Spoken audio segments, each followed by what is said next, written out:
Georgia Governor Brian Kemp and Vice Presidential nominee J.D. Vance shared the stage at a recent dinner, a show of Republican Party unity, after years of discord between Kemp and former President Donald Trump. We're finna start all over.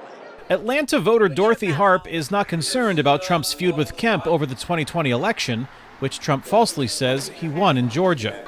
She's more concerned about the economy.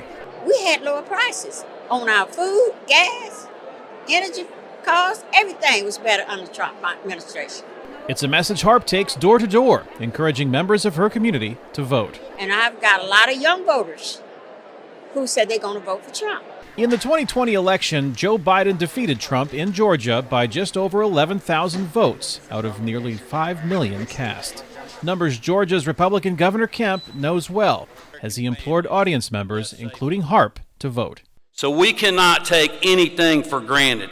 We cannot take our foot off the gas. Georgia is fully in play again. Atlanta Mayor Andre Dickens, a Democrat, says polls show another close race this year between Trump and Vice President Kamala Harris. People sometimes get disenfranchised by thinking that their vote doesn't matter, but we have to go out there and make sure everyone knows that their vote does matter. Listen, every vote counts. Elijah Grace is with the voter advocacy organization, the New Georgia Project Action Fund, whose workers go door to door to promote voter registration. We specialize in targeting black and brown people across the state, making sure that they have all the resources that's needed to cast their ballot. A 2020 Pew Research Center study showed Georgia's eligible black voting population made up a third of the state's total electorate.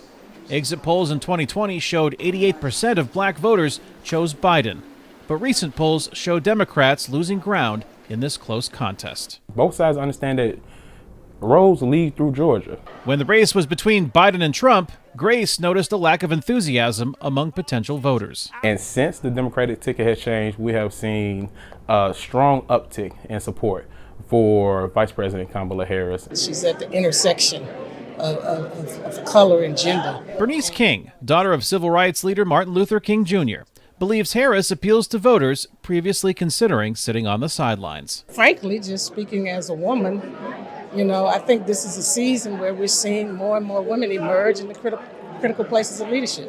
Leadership is motivating Harp to back Trump, and she's working to bring others along with her as Republicans focus on inflation and cost of living concerns. I have already committed to taking some of the people I know to the poll. I said, if you ain't got a way to get there, I'll get you there. Polls open in Georgia for early voting on October 15th. Kane, Farabaugh, VOA News, Atlanta.